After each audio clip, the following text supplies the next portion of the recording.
वाहिगुरु जी का खालसा वाहिगुरु जी की फतेह। गुरु दर ते हाजिर गुरु सवारे खालसा जी।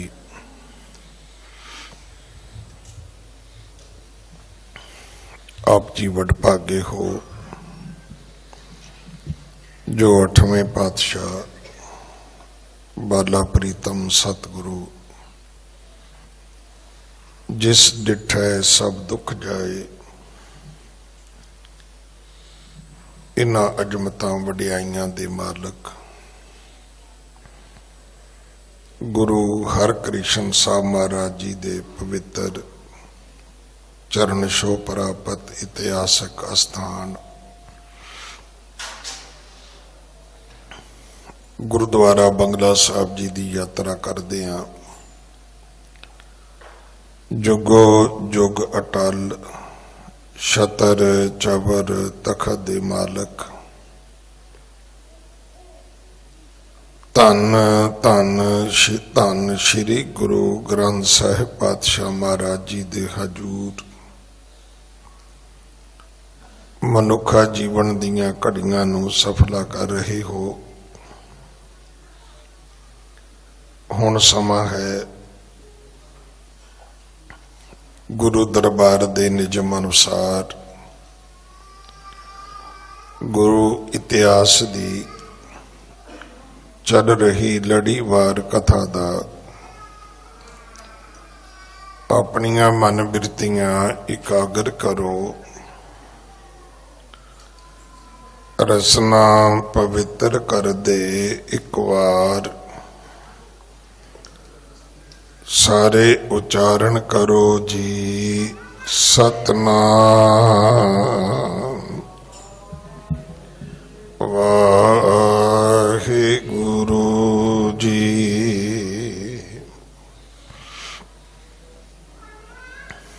ये इतिहास पहले पातशाह जहर पीर जगत गुरु कल तारण आए श्री गुरु नानक देव महाराज जी का है। इस कथा विच प्रसंग आया है भगत प्रहलाद का कि किवें भगत प्रहलाद जी का जन्म होया।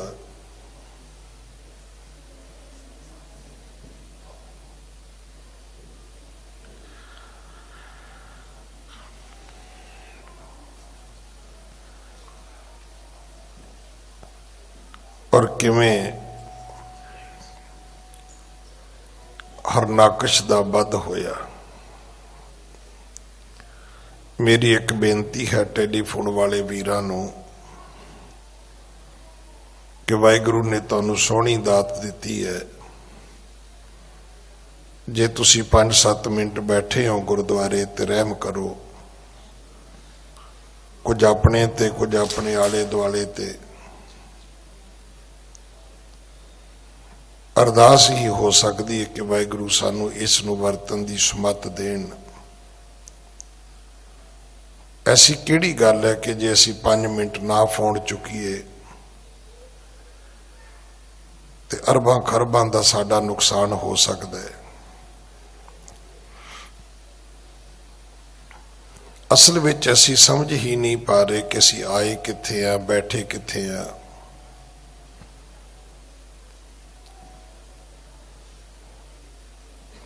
ये गल्लां सानू थाने जाके समझ आउंदियां ने, कोर्ट कचहरी विच समझ आउंदियां ने, किसी दुनियावी मंत्री संतरी दे दफ्तर विच समझ आउंदियां ने, दीन दुनिया दे पातशाह दे दरबार विच नहीं समझ आउंदियां। गलती इन्नी है। इहो जिहियां थावां ते असीं फोन जमा करा के जाण लई भी तैयार हां ते गुरु घर विच असीं इस नूं साइलेंट मूड ते करके 5 मिनट मत्था भी नहीं टेक सकते। मैं अज शामी भाई साहब नूं जिहड़े मेरे नाल बैठे सी मैं विखा रहा सी भी घट्टो घट्ट माता 65-70 साल दी होनी है। उन्हें एक हाथ नाल मत्था टेकिया पर कन्न तो फोन नहीं लाया उन्हें।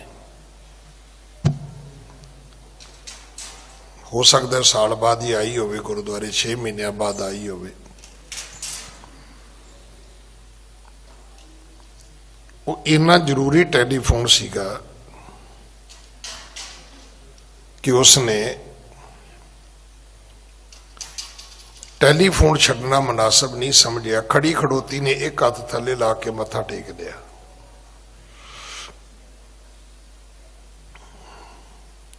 सो मैं बेनती करांगा टैलीफोन वाले वीरां नूं भी तरस करो थोड़ा जिहा, गुरु घर विच बैठ के इस दी वरतों ना करो। ये प्रसंग है भगत प्रहलाद दा। कल तक आपां ने कथा सुनी सी कि हरनाकश दे भरा नूं विष्णु जी ने वराह दा अवतार धारण करके सूर दा मार दिता। हरनाकश ने बदला लैण दी ठान लई। ये दैत सन, राक्षस सन, राज इन्हां दा पहला ही सी। इन्हां ने धरती तो गावां, ब्राह्मण, ऋषि, मुनि सब भजा दिते, कोई मार दिते, कुछ खत्म कर दिते। हुण इसने तप करना शुरू कर दिता। जिथे विष्णु जी की पूजा रोक दी, कोई विष्णु जी का नाम नहीं लवेगा, कोई विष्णु जी की आराधना नहीं करेगा। हुण इहदा अगला जिहड़ा मिशन सी वो सी विष्णु जी नूं ही खत्म करना। हुण खत्म करन दे दो तरीके हुंदे ने। एक हुंदा है किसी दी हजाती खत्म कर देनी, एक हुंदा है भी किसी दी होंद नूं खत्म कर देना कि वो हैगा जां ना हैगा, दुनिया ते बराबर ही हो जावे, जिन्हों गुमनाम कहने आपां। इहदे वास्ते इसने बहुत वड्डा तप कीता है। पहला मंदराचल पर्वत ते कीता है। जे उथों डिगया ते धरती ते अंगूठे दे भार खड़ा हो गया। इहदे तप दे जिहड़े साल लिखे ने, अगर मैं इथों बोल के दसना चाहवां तो मेरा ख्याल मैनू तो रकम ही नहीं आउणी।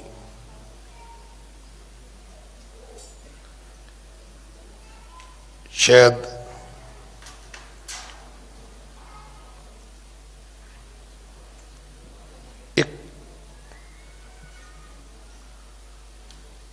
कई अरब बनते हैं। हुण एक मिथ है,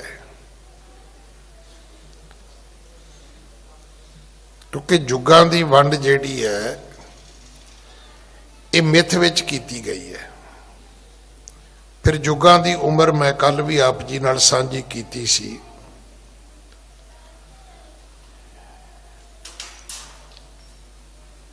कि 17,28,000 ये सतयुग की उम्र मनी गई है। इन्ने साल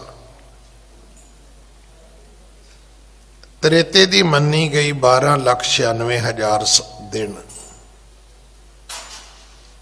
12,96,000 साल वरे। द्वापर की मनी गई 8,64,000 वरे साल। कलयुग की मनी गई 4,32,000 साल। इत्थे फिर जदों इसने इन्नी भगती की है तो कहते फिर परमात्मा आप आउंदा है। हुण सनातन मत दे विच रब दी होंद नूं मन्निया नहीं जाता। उथे ब्रह्मा, विष्णु ते महेश,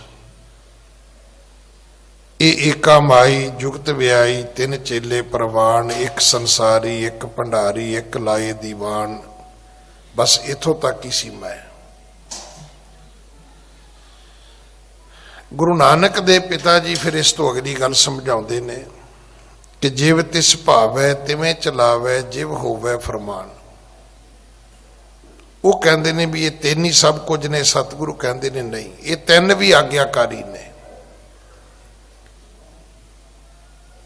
क्योंकि काल पाए ब्रह्मा बपतरा, काल पाए शिवजू अवतरा, काल पाए कर विष्णु प्रकाशा, सकल काल का किया तमाशा।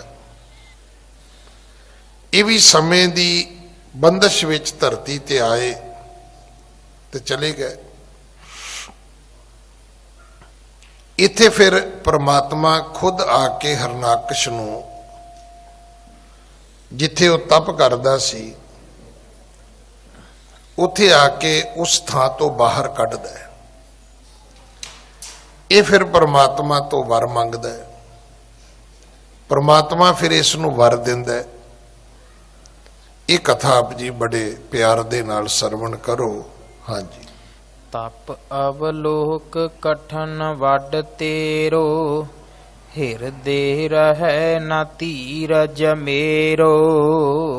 इत्थे इस कथा विच लिखिया है कि ब्रह्मा आए और उन्होंने आख्या कि मैं तेरे वड्डे तप वेखे ने, कठन तप वेखे ने, तू एहो जे तप कीते ने कि पूरब तप ना कीन, अस काही आगे को ना करे जग माही। एहो जे तप ना पहला किसी ने कीते ने, ना किसी ने अगों करने ने, ना कोई करेगा, ना कोई पहला कर सके, ना पहला कोई होया है तेरे वर्गा तपी, ना कोई अगों होएगा तेरे वर्गा तपी।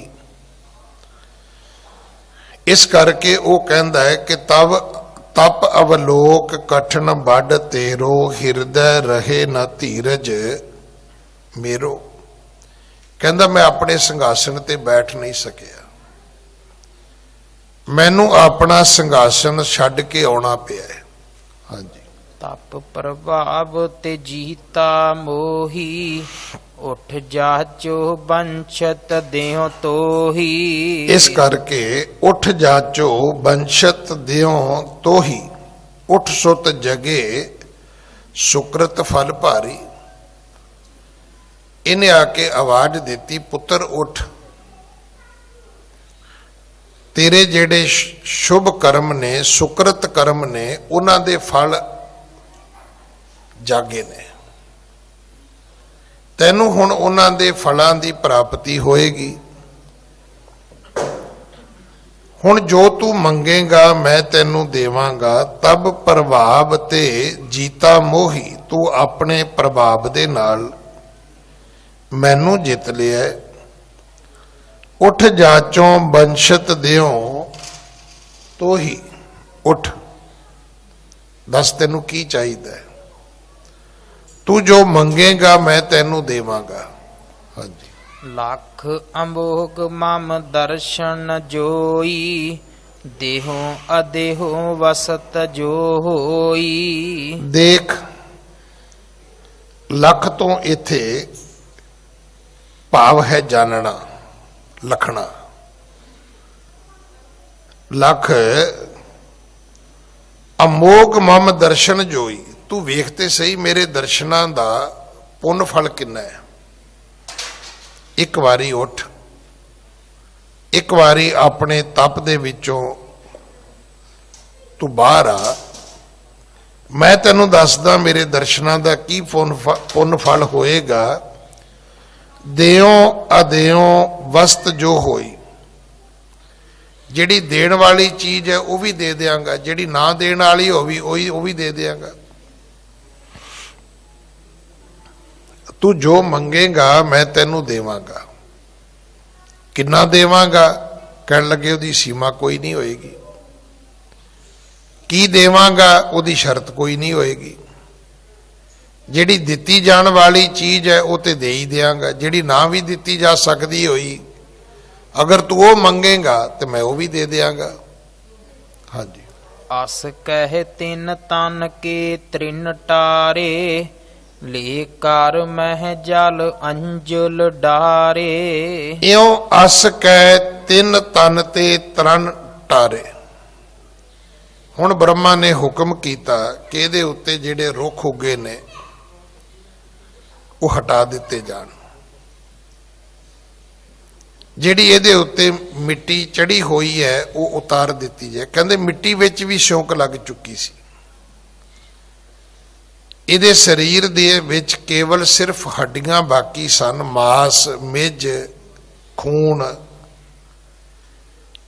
ਇਹਦੀ ਜਿਹੜੀ ਚਮੜੀ ਸੀ, ਤੁਚਾ ਸਕਿਨ ਜਿਹਨੂੰ ਆਪਾਂ ਕਹਿੰਦੇ ਆ, ਇਹ ਸਭ ਕੁਝ ਪਪੀਲਕਾ ਜਿਹੜੀਆਂ ਸਨ, ਕੀੜੀਆਂ ਜਿਹੜੀਆਂ ਸਨ ਉਹ ਖਾ ਚੁੱਕੀਆਂ ਸੀ। ਅਸ ਕੈ ਤਿੰਨ ਤਨ ਤੇ ਤ੍ਰਿਣ ਟਾਰੇ, ਲੈ ਕਰ ਮੈਂ ਜਲ ਅੰਜੁਲ ਡਾਰੇ। ਹੁਣ ਲੈ ਕਰ ਤੋਂ ਅਰਥ ਹੁੰਦਾ ਲੈ ਕੇ, ਤੇ ਲੈ ਕਰ ਆਪਣੇ ਹੱਥਾਂ ਵਿੱਚ ਲੈ ਕੇ। ਹੁਣ ਦੋਵਾਂ ਵਿੱਚ ਫਰਕ ਹੈ।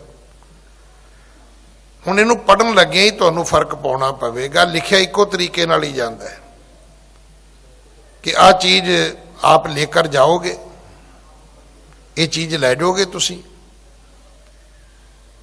एक है कि ये वस्तु आप अपने घर में पकड़ोगे।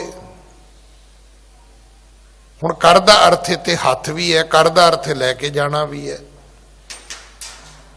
इत्थे ब्रह्मा ने अपने हाथ विच जल पकड़िया, ले कर मैं जल अंजुल डारे, उहदे बुक भर भर के। जिवें आपां एक कहने ना जल तौंकना, धर्म की दुनिया दे विच एक आस्था है। तुसीं वेख्या होना कई बारी कड़ाह प्रसाद लैके आउण वाले भी अगे जल छिड़कण लग जाते हैं, कहते जी असी जल तौंकते हैं। कोई महाराज का स्वरूप लैके आवे उहदे अगे भी असी करते हैं। वो महज एक रस्म है। चाहिदा ये सीगा कि जिथों दी कड़ाह प्रसाद दी तुसी देग लैके जानी वो रस्ता साफ होवे, जिथों महाराज का स्वरूप जाना है वो भी रस्ता साफ होवे। हुण वो रस्ते नूं साफ करन दी गल ते दूर गई तो उहदा शॉर्टकट रस्ता कढ लिया गया कि जग च पानी लैके अगे अगे छट्टे मारते जाओ। हुण जिथों तक आस्था है उत्थों तक तो ठीक है, पर जे लॉजिक विच जाओगे तो बिल्कुल भी ठीक नहीं हैगा। कई तो मेरे वर्गे इन्ना भारी छट्टा दिंदे ने भी जिहड़ी मिट्टी फर्श ते पैरां नूं नहीं लगनी हुंदी ना, वो भी पैरां नूं लगनी शुरू हो जाती है। उल्टा पैर थल्लों जमीन तो मिट्टी चुकनी शुरू कर देंदे ने, क्योंकि उहदे ते थोड़ा जिहा पानी पै जांदा है तो पैरों नूं चिपकनी शुरू हो जाती है। पर हुण इन्हां गल्लां नूं असीं सुनन मनन वास्ते बहुते तैयार तां असीं है नहीं। असीं हर गल ते मनन लई तैयार नहीं कि इस तरह ठीक है। हुण इत्थे ब्रह्मा ने जल दे छट्टे मारे ने ते उहदे उत्ते जो कुछ भी मिट्टी पई सी, रुख उगे सन, इहदा अर्थ है भी लखां साल लिखिया भी उन्हें भगती की है, लखां साल। अगर यदि करोड़ा अरबां वाली मतलब जिहड़ा मल्टीप्लाई किया गया ना भी उधर जाइए आपां, क्योंकि वो गल बनती भी नहीं है। उन्होंने इन्ना वधा चढ़ा के मिथ दे मथियास दे विच लिआंदा गया है जिहड़ा शायद किसी दे मनण विच आउंदा भी नहीं है। इसे करके वो ज्यादा ना आउण करके असीं थोड़े तो भी मुनकर हो गए। इसे करके असीं थोड़े तो भी मुनकर हो गए। हाँ जी। प्रगटे हो तब प्रचंड बल कर कहे, बज्र समान निठुर तन धर कहे। प्रगट्यो तब प्रचंड बल करके, शरीर ਇਹਦਾ बिल्कुल ठीक हो गया। बड़े तेज कठोर ताकत दे नाल, जिवें कहंदे ने भी जदों भुखा शेर निकलदा है ना गुफा चों, ਕਿਸੇ ਪਹਾੜ ਦੀ ਕੰਦਰ ਚੋਂ ਜਾਂ ਕਿਸੇ ਦਰਖਤਾਂ ਦੀ ਵੱਡੀ ਝਿੜੀ ਚੋਂ, ਤੇ ਉਹਦਾ ਜੋਸ਼ ਵੇਖਣ ਵਾਲਾ ਹੀ ਹੁੰਦਾ ਹੈ। ਸ਼ਾਇਦ ਆਪ ਜੀ ਨੂੰ ਪਤਾ ਹੋਵੇ, ਮਤਲਬ ਮੈਨੂੰ ਤਾਂ ਗੱਲ ਇੰਨੀ ਕੀ ਸਮਝ ਆਉਂਦੀ ਹੈ ਕਿ ਹਰ ਇੱਕ ਦੇ ਨਾਲ ਪਹਿਲਾਂ ਸਮਝਣ ਦੀ ਲੋੜ ਹੈ। ਹੁਣ ਸਵਾਲ ਇਹ ਨਹੀਂ ਵੀ ਤੁਸੀਂ ਘਰ ਬਿੱਲੀ ਰੱਖਣੀ ਹੈ, ਤੁਸੀਂ ਘਰ ਵਿੱਚ ਕੁੱਤਾ ਰੱਖਣਾ ਹੈ, ਤੁਸੀਂ ਕਿਸੇ ਨਾਲ ਦੋਸਤੀ ਦੁਸ਼ਮਣੀ ਕਰਨੀ ਹੈ, ਵੀ ਉਹਦੇ ਸੁਭਾਅ ਬਾਰੇ, ਉਹਦੀਆਂ ਅਲਾਮਤਾਂ ਬਾਰੇ, ਆਦਤਾਂ ਬਾਰੇ, ਉਹਦੀ ਨੇਚਰ ਬਾਰੇ ਜਾਂ ਉਹਦੇ ਬਾਰੇ ਵੀ ਸਮਝ ਲੈਣਾ ਚਾਹੀਦਾ ਹੈ। ਪਹਿਲਾਂ ਉਸ ਚੀਜ਼ ਦੀ ਸਟੱਡੀ ਕਰਨੀ ਚਾਹੀਦੀ ਹੈ ਸਾਨੂੰ। ਕਹਿੰਦੇ ਰੱਜੇ ਸ਼ੇਰ ਦੇ ਉੱਤੇ ਚੂਹੇ ਵੀ ਛਾਲਾਂ ਮਾਰੀ ਜਾਣ ਤੇ ਕੁਝ ਨਹੀਂ ਹੁੰਦਾ, ਪਰ ਭੁੱਖਾ ਸ਼ੇਰ ਨਹੀਂ ਅੱਗੋਂ ਕਿਸੇ ਨੂੰ ਲੰਘਣ ਦਿੰਦਾ। ਜਿਹੜਾ ਤੋਂ ਖੂੰਖਾਰ ਹੁੰਦਾ ਨਾ ਸ਼ੇਰ, ਸਿਰਫ ਉਦੋਂ ਹੁੰਦਾ ਜਦੋਂ ਉਹਨੂੰ ਭੁੱਖ ਲੱਗਦੀ ਹੈ। ਜਦੋਂ ਆਮਕ ਖਾ ਕੇ ਸ਼ਿਕਾਰ ਕਰਕੇ ਸ਼ੇਰ ਰੱਜ ਕੇ ਸੌਂ ਜਾਏ ਤੇ ਕਹਿੰਦੇ ਇੰਨੀ ਗੂੜੀ ਨੀਂਦ ਸੌਂਦਾ ਵੀ ਉਹਦੇ ਲਾਗੋਂ ਕੋਈ ਵੀ ਚਲਾ ਜਾਏ, ਉਹ ਕਿਸੇ ਨੂੰ ਕੁਝ ਨਹੀਂ ਕਹਿੰਦਾ। ਇਹ ਉਹਦਾ ਸੁਭਾਅ ਹੈ। ਬੜੇ ਤੇਜ਼ ਪ੍ਰਚੰਡ ਵਿੱਚ ਇਹ ਹਰਨਾਕਸ਼ ਬਾਹਰ ਆਉਂਦਾ ਹੈ। ਬੱਜਰ ਸਮਾਨ ਨਿਠਰ ਤਨ ਧਰਕ ਹੈ। ਇਹਦੇ ਸਰੀਰ ਦੀ ਜਿਹੜੀ ਬਣਾਵਟ ਐਵੇਂ ਹੈ ਜਿਵੇਂ ਪੱਥਰ ਹੈ, ਏਡਾ ਕਠੋਰ ਸਰੀਰ ਇਹਦਾ, ਉਸ ਤਪ ਵਾਲੀ ਥਾਂ ਤੋਂ ਪ੍ਰਗਟ ਹੁੰਦਾ ਹੈ। ਹਾਂਜੀ। ਹੇਮ ਤਪਤ ਕੇ ਕ੍ਰਾਂਤ ਸਮਾਨਾ, ਮਨੋ ਦੂਸਰੋ ਭਇਓ ਕਿਰਸਾਨਾ। ਇਉਂ ਸਮਝ ਲਓ ਕਿ ਅੱਗ ਨੇ ਕੋਈ ਦੂਜਾ ਰੂਪ ਵਟਾਇਆ ਹੈ। ਇੱਕ ਤਾਂ ਅਗਨੀ ਹੈ ਹੀ ਹੈ, ਪਾਣੀ ਹੈ, ਹਵਾ ਹੈ, ਅੱਗ ਹੈ। ਇੱਕ ਨਵੀਂ ਅਗਨੀ ਪੈਦਾ ਹੋਈ ਹੈ। ਇਹਦਾ ਰੰਗ ਕਹਿੰਦੇ ਨੇ ਹੇਮ ਵਰਗਾ ਹੈ, ਤਪਦੇ ਸੋਨੇ ਵਰਗਾ ਹੈ। ਮਤਲਬ ਸੋਨਾ ਤਾਂ ਅਸੀਂ ਪਾਉਂਦੇ ਆ, ਤਾਂ ਸੋਨੇ ਦੇ ਤੁਸੀਂ ਵੇਖਿਆ ਹੋਣਾ ਹੈ ਕਈ ਰੰਗ ਨੇ, ਕਿਉਂਕਿ ਉਹ ਪਾਲਿਸ਼ ਤੇ ਨਿਰਭਰ ਕਰਦਾ ਹੈ। ਕਿਸੇ ਨੇ ਪਾਲਿਸ਼ ਕਿੱਦਾਂ ਦੀ ਕਰ ਦਿੱਤੀ, ਕਿਸੇ ਨੇ ਕਿੱਦਾਂ ਦੀ ਕਰ ਦਿੱਤੀ। ਨਹੀਂ ਤੇ ਸੋਨਾ ਡੱਲ ਜਿਹਾ ਹੀ ਹੁੰਦਾ ਹੈ ਤਾਂ ਗੋਲਡ ਨੇ ਗੋਲਡ ਹੀ ਰਹਿਣਾ ਹੈ, ਪਰ ਉਹਦਾ ਤਿੱਖਾ ਜਿਹਾ ਰੰਗ ਨਹੀਂ ਹੁੰਦਾ। ਪਰ ਉਹੀ ਸੋਨਾ ਜਦੋਂ ਭੱਠੀ ਵਿੱਚ ਹੁੰਦਾ ਹੈ ਤੇ ਉਹਦਾ ਰੰਗ ਕੀ ਹੋਏਗਾ? ਐਸੇ ਰੰਗ ਦੇ ਨਾਲ ਭਰਿਆ ਹੋਇਆ। ਇਹੋ ਮੰਨੋ ਕਿ ਅਗਨੀ ਨੇ ਕੋਈ ਦੂਜਾ ਕੋਈ ਰੂਪ ਧਾਰਨ ਕੀਤਾ ਹੈ। ਹਰਨਾਕਸ਼ ਤਪ ਵਾਲੇ ਅਸਥਾਨ ਤੋਂ ਬਾਹਰ ਨਿਕਲਿਆ। ਹਾਂਜੀ। ਅਗਰਜ ਦੇਖਿਓ ਬ੍ਰਹਮਾ ਠਾਂਡਾ, ਹਿਰਦੈ ਅਤਸ਼ੈ ਆਨੰਦ ਬਾਡਾ। ਸਾਹਮਣੇ ਇਹਨੇ ਵੇਖਿਆ ਕਿ ਮੇਰੇ ਸਾਹਮਣੇ ਬ੍ਰਹਮਾ ਖਲੋਤੇ ਨੇ, ਬੜਾ ਖੁਸ਼ ਹੋਇਆ। ਜੇ ਅਸੀਂ ਸਨਾਤਨ ਮਤ ਦੀ ਆਸਥਾ ਵਿੱਚ ਜਾਈਏ ਤੇ ਰੱਬ ਖਲੋਤਾ ਸੀ ਸਾਹਮਣੇ। ਵੇਖੋ ਇਸਲਾਮ ਨਹੀਂ ਮੰਨਦਾ, ਈਸਾਈਅਤ ਨਹੀਂ ਮੰਨਦੀ, ਸਿੱਖ ਧਰਮ ਦੇਵੀ ਦੇਵਤੇ ਅਵਤਾਰਾਂ ਨੂੰ ਤਾਂ ਮੰਨਦਾ ਹੈ। ਅਸੀਂ ਬ੍ਰਹਮਾ ਜੀ ਦੀ, ਵਿਸ਼ਨੂੰ ਜੀ ਦੀ, ਇਹਨਾਂ ਦੀ ਹੋਂਦ ਨੂੰ ਤਾਂ ਅਸੀਂ ਮੰਨਦੇ ਹਾਂ ਵੀ ਇਹ ਦੇਵਤੇ ਹੈਗੇ ਨੇ, ਪਰ ਅਸੀਂ ਇਹਨਾਂ ਨੂੰ ਰੱਬ ਨਹੀਂ ਮੰਨਦੇ। ਇਹ ਰੱਬ ਦੇ ਬਣਾਏ ਹੋਏ, ਰੱਬ ਦੇ ਭੇਜੇ ਹੋਏ ਅਵਤਾਰ ਤਾਂ ਹੈਗੇ ਨੇ, ਗੁਰਬਾਣੀ ਨੇ ਮੰਨਿਆ, ਪਰ ਇਹਨਾਂ ਨੂੰ ਖੁਦ ਖੁਦਾ ਨਹੀਂ ਮੰਨਿਆ, ਖੁਦ ਰੱਬ ਨਹੀਂ ਮੰਨਿਆ ਕਿ ਇਹ ਆਪਣੇ ਆਪ ਦੇ ਵਿੱਚ ਪ੍ਰਮਾਤਮਾ ਨਹੀਂ। ਪ੍ਰਮਾਤਮਾ ਉਹ ਹੈ ਜਿਸ ਪ੍ਰਮਾਤਮਾ ਨੇ ਇਹ ਸਾਰੀ ਰਚਨਾ ਰਚੀ ਹੈ, ਸ੍ਰਿਸ਼ਟੀ ਬਣਾਈ ਹੈ। ਉਸ ਸ੍ਰਿਸ਼ਟੀ ਦੇ ਵਿੱਚ ਬ੍ਰਹਮਾ ਜੀ ਦਾ ਵੀ ਵਜੂਦ ਹੈ, ਵਿਸ਼ਨੂੰ ਜੀ ਦਾ ਵੀ ਵਜੂਦ ਹੈ, ਸ਼ਿਵ ਜੀ ਦਾ ਵੀ ਵਜੂਦ ਹੈ।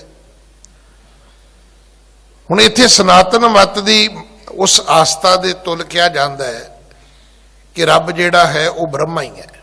ਸਾਹਮਣੇ ਬ੍ਰਹਮਾ ਜੀ ਖਲੋਤੇ ਨੇ। ਹਿਰਦੇ ਅਤਸ਼ੈ ਆਨੰਦ ਬਾਡਾ, ਬੜੇ ਆਨੰਦ ਵਿੱਚ ਭਰਿਆ ਜਦੋਂ ਹਰਨਾਕਸ਼ ਨੇ ਬ੍ਰਹਮਾ ਜੀ ਦੇ ਦਰਸ਼ਨ ਕੀਤੇ। ਹਾਂਜੀ। ਬੰਧਨ ਕੀਨ ਹਾਥ ਦਵਹਿ ਜੋਰੀ, ਉਸਤਤ ਲਾਗੇ ਉਹ ਕਰਨ ਬਹੋਰੀ। ਇਹਨੇ ਦੋ ਹੱਥ ਜੋੜ ਕੇ ਮੱਥਾ ਟੇਕਿਆ, ਫਿਰ ਇਸਨੇ ਬ੍ਰਹਮਾ ਜੀ ਦੀ ਉਸਤਤ ਗਾਈ। ਜਿਹੜਾ ਤਪ ਕੀਤਾ ਨਾ, ਤਪ ਦੇ ਵਿੱਚ ਇਹਨੇ ਕੱਲਾ ਸਰੀਰ ਨੂੰ ਕਸ਼ਟ ਨਹੀਂ ਦਿੱਤਾ, ਕੀਤੀ ਇਹਨੇ ਭਗਤੀ ਹੈ, ਪਰ ਭਗਤੀ ਕਰਨ ਲਈ ਸਰੀਰ ਨੂੰ ਕਸ਼ਟ ਦਿੱਤਾ। ਇਹਨੂੰ ਕਹਿੰਦੇ ਤਪ ਕਰਨਾ। ਜਿਵੇਂ ਆਪਾਂ ਪਾਠ ਕਰਦੇ, ਹੁਣ ਪਾਠ ਕਰਨ ਦੇ ਕਈ ਤਰੀਕੇ ਨੇ। ਦੇਖੋ ਸਾਡੇ ਵਿੱਚ ਤਾਂ ਬਾਣੀ ਪੜ੍ਹਨ ਦਾ ਇੱਕ ਹੀ ਤਰੀਕਾ ਸੀ ਕਿ ਬਾਣੀ ਪੜ੍ਹੀ ਜਾਵੇ। ਹੁਣ ਉਹ ਬਾਣੀ ਨੂੰ ਅੱਗੇ ਸਹਿਜ ਪਾਠ ਬਣਾ ਲਿਆ, ਫਿਰ ਸਤਪਾਹ ਪਾਠ ਬਣਾ ਲਿਆ, ਫਿਰ ਅਖੰਡ ਪਾਠ ਬਣਾ ਲਿਆ, ਫਿਰ ਉਹਦਾ ਸੰਪਟ ਪਾਠ ਬਣਾ ਲਿਆ, ਫਿਰ ਉਸ ਤੋਂ ਅੱਗੇ ਵੀ ਕਈ ਵਿਧੀਆਂ ਆ ਗਈਆਂ।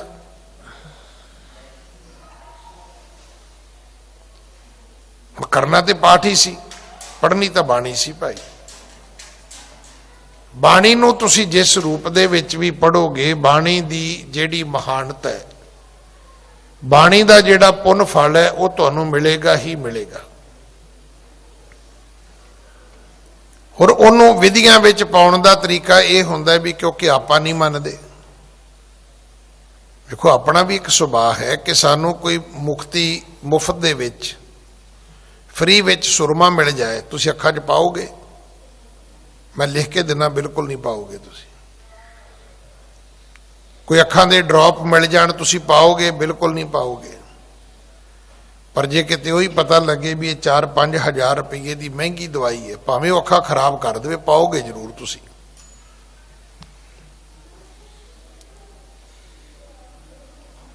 ਮਹਿੰਗਾ ਡਾਕਟਰ ਜਿਹੜਾ ਹੈ, ਉਹ ਭਾਵੇਂ ਇਲਾਜ ਕਰਦਿਆਂ ਬੰਦਾ ਮਾਰ ਦੇਵੇ, ਤੁਸੀਂ ਉਹਦੇ ਕੋਲ ਟ੍ਰੀਟਮੈਂਟ ਜ਼ਰੂਰ ਕਰਾਓਗੇ। ਮੈਂ ਤਾਂ ਗੱਲ ਬੜੀ ਵਾਰੀ ਸਾਂਝੀ ਕੀਤੀ ਆਪ ਜੀ ਨਾਲ ਵੀ ਕਿਸੇ ਤੋਂ ਮਰਡਰ ਹੋ ਗਿਆ, ਉਹ ਵਕੀਲ ਕੋਲੇ ਗਿਆ, ਉਹਨੇ ਕਿਹਾ ਵੀ ਮੇਰੇ ਕੇਸ ਦਾ ਕੀ ਲੈਂਗਾ? ਉਹ ਕਹਿੰਦਾ 50,000 ਰੁਪਈਆ। ਉਹ ਕਹਿੰਦਾ ਠੀਕ ਹੈ। ਫਿਰ ਉਹਦੇ ਮਨ 'ਚ ਆਈ ਵੀ 50,000 ਰੁਪਈਆ ਇਹ ਮੇਰਾ ਕੇਸ ਲੜੇਗਾ, ਕਿਤੇ ਮਰਵਾ ਹੀ ਨਾ ਦਵੇ। ਉਹ 5 ਲੱਖ ਵਾਲੇ ਵਕੀਲ ਕੋਲੇ ਚਲਾ ਗਿਆ। ਅਖੀਰ ਉਹਨੂੰ ਫਿਰ ਫਾਂਸੀ ਹੋ ਗਈ। ਜਦੋਂ ਫਾਂਸੀ ਹੋ ਗਈ ਤੇ ਪਤਾ ਤੇ ਲੱਗਣਾ ਹੀ ਸੀ, ਜਦੋਂ ਕੋਈ ਜੱਜ ਨੇ ਕੋਈ ਇਦਾਂ ਦੀ ਕੋਈ, ਜਦੋਂ ਦੇਖੋ ਆਮ ਰੋਜ਼ ਸਜ਼ਾਵਾਂ ਹੁੰਦੀਆਂ ਨੇ, ਚਰਚਾ ਨਹੀਂ ਹੁੰਦੀ। ਜਿਸ ਨੂੰ ਵੀ ਡੈਥ ਦਾ ਕੋਈ ਜੱਜ ਫੈਸਲਾ ਦੇਵੇਗਾ, ਕੋਈ ਪਨਿਸ਼ ਕਰੇਗਾ, ਤੇ ਉਹ ਜ਼ਰੂਰ ਅਖਬਾਰ ਟੀਵੀ ਦੀ ਨਿਊਜ਼ ਜ਼ਰੂਰ ਬਣਦੀ ਹੈ ਕਿ ਅੱਜ ਉੱਥੇ ਉਹ ਅਮਕੇ ਕੇਸ ਵਿੱਚ ਉਹਨਾਂ ਨੂੰ ਮੌਤ ਦੀ ਸਜ਼ਾ ਸੁਣਾਈ ਗਈ। ਹੁਣ ਉਹ ਜਿਹੜਾ 50,000 ਵਾਲਾ ਵਕੀਲ ਸੀ, ਉਹਨੂੰ ਜਾ ਕੇ ਮਿਲਿਆ, ਕਹਿੰਦਾ ਸੁਣਾ ਕੀ ਬਣਿਆ? ਕਹਿੰਦਾ ਯਾਰ ਫਾਂਸੀ ਹੋ ਗਈ। ਕਹਿੰਦਾ ਇੰਨਾ ਕੰਮ ਤੇਰਾ ਮੈਂ 50,000 ਚ ਕਰ ਦੇਣਾ ਸੀ ਜਿੰਨਾ ਤੂੰ 5 ਲੱਖ ਚ ਕਰਾਇਆ। ਉਹ ਕਹਿੰਦਾ ਮੈਂ ਸਮਝਿਆ ਨਹੀਂ। ਕਹਿੰਦਾ ਮੈਂ ਤੇਰੇ ਕੇਸ ਦੀ ਮਿਸਟਰੀ ਪੜ੍ਹੀ, ਕਹਾਣੀ, ਮੈਂ ਤੇਰਾ ਕੇਸ ਪੜ੍ਹਿਆ, ਵੇਖਿਆ, ਮੈਨੂੰ ਸਮਝ ਆ ਗਈ ਵੀ ਤੈਨੂੰ ਕੋਈ ਬਚਾ ਹੀ ਨਹੀਂ ਸਕਦਾ, ਵੀ ਇੱਕ ਵਕੀਲ ਦੇ ਤੌਰ ਤੇ ਖੜੇ ਹੀ ਹੋਣਾ ਹੈ ਨਾ। ਤੇ ਮੈਂ ਕਿਹਾ ਚਲੋ ਮੈਂ ਖੜਾ ਹੋ ਜਾ ਕਰਾਂਗਾ, ਮੈਨੂੰ 50,000 ਦੇ ਦੇ। ਕਿਉਂਕਿ ਸਜ਼ਾ ਜਿਹੜੀ ਉਹ ਤੁਹਾਡੇ ਕੇਸ ਦੀ ਜਿਹੜੀ ਮਿਸਟਰੀ ਹੈ ਨਾ, ਉਹਦੇ ਤੇ ਹੁੰਦੀ ਹੈ, ਵਕੀਲਾਂ ਤੇ ਨਹੀਂ ਹੁੰਦੀ। ਬੜਾ ਰੇਅਰ ਹੁੰਦਾ ਹੈ ਕਿ ਕੋਈ ਵਕੀਲ ਤੁਹਾਨੂੰ ਬਚਾ ਲਿਆਵੇ, ਬਹੁਤ ਰੇਅਰ ਹੁੰਦਾ ਹੈ। ਅਗਰ ਸਟੋਰੀ ਇਦਾਂ ਦੀ ਪੁਲਿਸ ਬਣਾ ਦੇਵੇ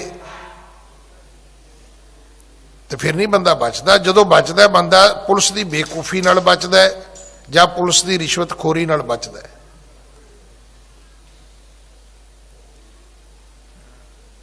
ਕਿਉਂਕਿ ਪੁਲਿਸ ਨੇ ਧਾਰਾ ਲਾਉਣੀਆਂ ਹੁੰਦੀਆਂ ਨੇ, ਤੇ ਧਾਰਾਂ ਦੇ ਜਿਹੜੇ ਐਕਸਪਰਟ ਹੁੰਦੇ ਨੇ ਉਹ ਵਕੀਲ ਹੁੰਦੇ ਨੇ, ਥਾਣੇਦਾਰ ਨਹੀਂ ਹੁੰਦੇ ਕਦੇ ਵੀ। ਜਿੰਨੀ ਨਿਆਂਪਾਲਕਾ ਦੀ ਸੋਝੀ ਵਕੀਲਾਂ ਨੂੰ ਹੁੰਦੀ, ਜਿਹੜੀ ਪੜ੍ਹਾਈ ਉਹਨਾਂ ਨੇ ਵਕੀਲਾਂ ਨੇ ਕੀਤੀ ਹੈ, ਉਹ ਥਾਣੇਦਾਰ ਨੇ ਤੇ ਕੀਤੀ ਨਹੀਂ। ਥਾਣੇਦਾਰ ਕੋਲ ਤੇ 2 ਹੀ ਪੜ੍ਹਾਈਆਂ ਨੇ, ਗਾਲ ਕੱਢਣੀ, ਇੱਕ ਡੰਡਾ ਮਾਰਨਾ। ਕਾਨੂੰਨ ਦੀ ਜਰਿਆ ਜਿਹੜੀ ਉਹ ਸਿਰਫ ਵਕੀਲ ਨੇ ਕਰਨੀ ਹੁੰਦੀ ਹੈ। ਤੇ ਜੇ ਕੋਈ ਸਿਆਣਾ ਥਾਣੇਦਾਰ ਕੋਈ ਪਰਚਾ ਕੱਟ ਦੇਵੇ ਤਾਂ ਵਕੀਲ ਫੇਲ ਹੋ ਜਾਂਦੇ ਨੇ। ਇਸੇ ਕਰਕੇ ਜਦੋਂ ਬਹੁਤ ਕੋਈ ਹਾਈਫਾਈ ਕੇਸ ਆਉਂਦਾ ਹੈ ਤੇ ਫਿਰ ਸਰਕਾਰ ਪਰਚਾ ਕੱਟਣ ਤੋਂ ਪਹਿਲਾਂ, ਧਾਰਾ ਲਾਉਣ ਤੋਂ ਪਹਿਲਾਂ ਵਕੀਲਾਂ ਦਾ ਇੱਕ ਪੈਨਲ ਬੁਲਾਉਂਦੀ ਹੈ ਕਿ ਦੱਸੋ ਇਹਦੇ ਵਿੱਚ ਕਿਹੜੀਆਂ ਧਾਰਾ ਲਾਈਆਂ ਜਾਣ, ਤਾਂ ਕਿ ਇਹਦੇ ਵਿੱਚ ਕੋਈ ਗੁੰਜਾਇਸ਼ ਨਾ ਰਵੇ ਕਿ ਜਿਹੜਾ ਮੁਜਰਮ ਹੈ ਉਹ ਇਹਦੇ ਵਿੱਚੋਂ ਬਚ ਨਿਕਲੇ। ਫਿਰ ਨਹੀਂ ਬਚਦਾ, ਫਿਰ ਉਹਦੇ ਬਚਣ ਦਾ ਕੋਈ ਰਸਤਾ ਨਹੀਂ ਰਹਿ ਜਾਂਦਾ। इस कथा दे विच आउंदा है कि जदों इन्हें ब्रह्मा जी नूं अपने सामने वेख्या ते बड़ा प्रसन्न चित होया। इन्हें दो हाथ जोड़ के वंदना की, फिर उन्हां दी इन्हें उस्तत गाई, तप कीता शरीर नूं दुख देण वास्ते, पर कीती फिर इन्हें भगती है। देखो तुसी जेड़े मर्जी रस्ते चले जाओ, भावें मंत्र ही पढ़े हो, मंत्र भी कोई ना कोई बाणी होएगी। शायद अजे भी ना गल समझ आवे तो असीं आम बंदे बारे की कहने आ, कहते इहदी बोल बाणी बड़ी भैड़ी है, तो आपां ते डंडा चुक लेना चाहिए भी बाणी किवें कहती भी तू। बाणी का अर्थ केवल गुरबाणी नहीं है, बाणी का अर्थ है तुहाडा बोल चाल। आपां कहने इस बंदे की बोल बाणी बड़ी खराब है। हुण बाणी तो भाव हर गल तो बाणी तो भाव तुसीं गुरबाणी नहीं कह सकते, गुरु नानक साहब का जपजी साहब नहीं कह सकते, जाप साहब नहीं कह सकते। आम व्यक्ति भी जेड़ा बोलदा है उहदे मूँह तो जिहड़ी गल बाहर आउंदी वो बाणी है। इसे करके एक गल तो मतलब रोज सुनते हैं ना इत्थे, कच्ची बाणी ते सच्ची बाणी। कच्ची बाणी जिहड़ी आम बंदे दे मूँह तो निकली है, सच्ची बाणी जिहड़ी गुरुआं दे मुख तो नाजिल हुई है वो सच्ची बाणी है। कवितावां जिहड़ियां ने वो कच्ची बाणी च मन्नियां जांदियां ने, गुरबाणी जिहड़ी है वो सच्ची बाणी दे रूप विच मन्नी जाती है। हुण इसने ब्रह्मा दी उस्तत करनी शुरू की भी वेखो जे तुसी फिर कोई उल्टे पुलटे मंत्र पढ़ने ने तो फिर मूल मंत्र पढ़न च की मतलब संकोच होना चाहिए जी, फिर जपजी साहब पढ़ने च की प्रॉब्लम होनी चाहिए है। अगर मंत्र ही पढ़ने ने, कोई शब्द ही मूँह तो बोलने ने, कोई अखरां दा ही जाप करना है, तो फिर गुरु नानक दे बख्शे इन्हां अक्षरां तो उत्तम किहड़े अक्षर तुहानूं कोई दे सकदा है कोई दुनिया च ऐसा सियाणा, कोई हथ वेखण वाला, कोई तुहाडी कोई जन्म पत्री लिखण वाला कि गुरु नानक दे मूल मंत्र तो वड्डा मंत्र तुहानूं दे देगा कोई? फिर सानूं कन्फ्यूज नहीं होना चाहिए, फिर सानूं गल समझ लैनी चाहिए है भी जे शब्द ही पढ़ना है तो फिर गुरु नानक दे शब्द तो वड्डा किहदा शब्द हो सकता है? गुरु नानक तो वड्डा किहड़ा व्यक्ति है जिहड़ा तुहानूं कोई उस तो उत्तम कोई बाणी उचार के दे सकता है? हाँ जी। नमो नमो तब जान मुराला, नमो नमो चाहो बदन किरपाला। हुण इहने आख्या हे चार मुखां वाले मैं तैनूं मत्था टेकदा, हंस दी सवारी करन वाले मैं तैनूं नमस्कार करदा। हुणे ब्रह्मा दी उस्तत विच कहा जांदा है भी उहदे चार मुख ने जी, वो हंस दी सवारी करदा है जी। हाँ जी। त्रै गुण केर अलंब गुसाई, अपना शक्त ते सृष्ट बनाई। तिन्ना गुणां दा अलंबरदार तू है, पहरेदार तू है। तीन गुण केड़े ने? रजो गुण, तमो गुण, सतो गुण। फिर ये जेड़ी सृष्टि है ये अपने शक्त ते सृष्ट बनाई।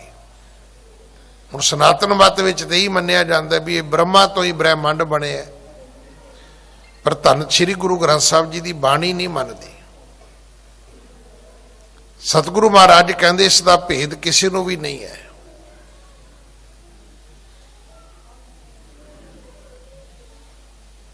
इस जिहड़ी धरती है, ये जिहड़ा आकाश है, जिहड़ा ब्रह्मंड है, ये परमात्मा ने बनाया, जिन्हें देवियां देवते ते अवतार बनाए ने। हाँ जी। प्राण बुद्ध मन बहुर रखी कंग, सबके प्रेरक हो बेदनीकं।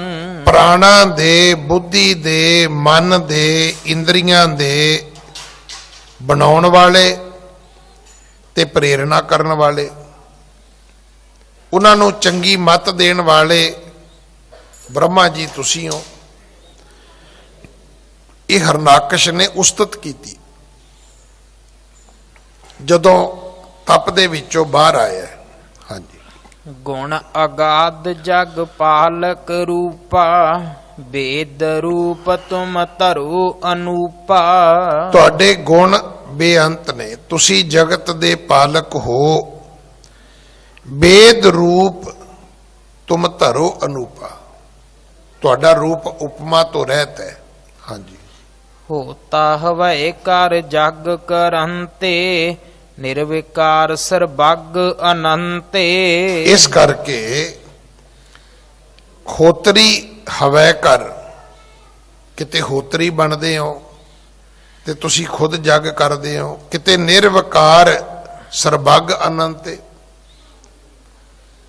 ਇਹਨਾਂ ਵਕਾਰਾਂ ਤੋਂ ਰਹਿਤ ਸਰਬੱਗ ਅਨੰਤ ਰੂਪ ਤੁਸੀਂ ਧਾਰਨ ਕਰਦੇ ਹੋ।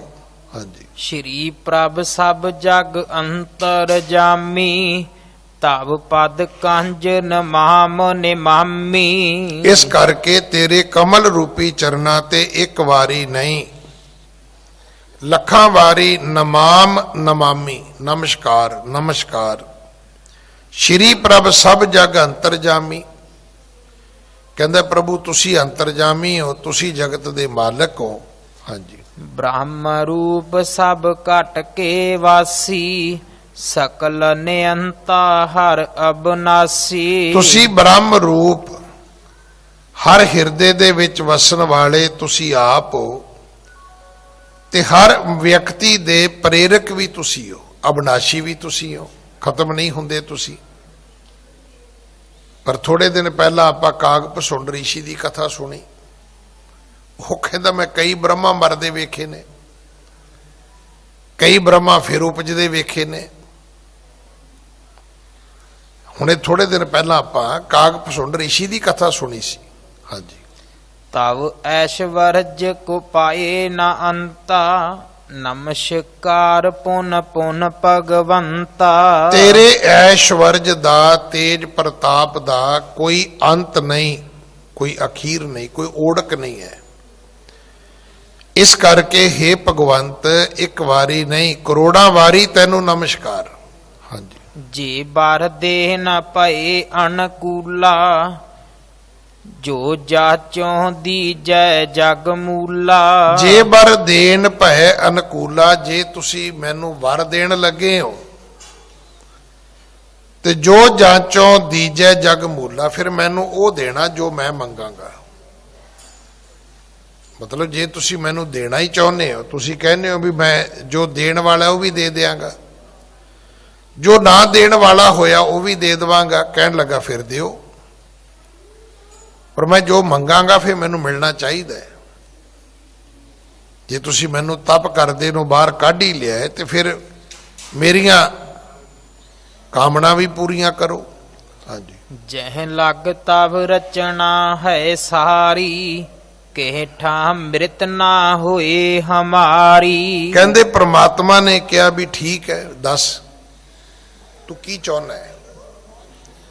ਕਹਿਣ ਲੱਗਾ ਜੀ ਪਹਿਲਾਂ ਤਾਂ ਮੈਂ ਇਹ ਚਾਹੁੰਦਾ ਵੀ ਜਿੱਥੋਂ ਤੱਕ ਤੁਹਾਡੀ ਰਚਨਾ ਹੈ, ਜਿੱਥੋਂ ਤੱਕ ਇਹ ਪੂਰਾ ਸੰਸਾਰ, ਮੇਰੀ ਮੌਤ ਕਿਤੇ ਨਹੀਂ ਹੋਣੀ ਚਾਹੀਦੀ।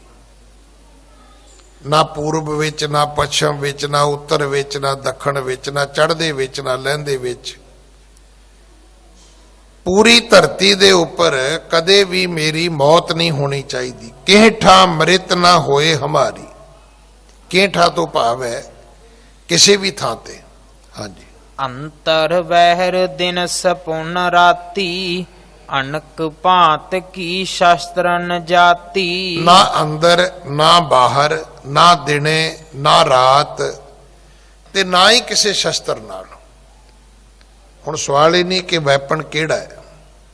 ਵੈਪਨ ਤੇ ਚਾਕੂ ਵੀ ਹੈ, ਕਰਦ ਵੀ ਹੈ, ਵੈਪਨ ਤੇ ਪਿਸਟਲ ਰਿਵਾਲਵਰ ਵੀ ਹੈ, ਵੈਪਨ ਤੋਪ ਵੀ ਵੈਪਨ 'ਚ ਹੀ ਆਉਂਦੀ ਹੈ। ਸਾਰੇ ਹਥਿਆਰ ਹੀ ਨੇ।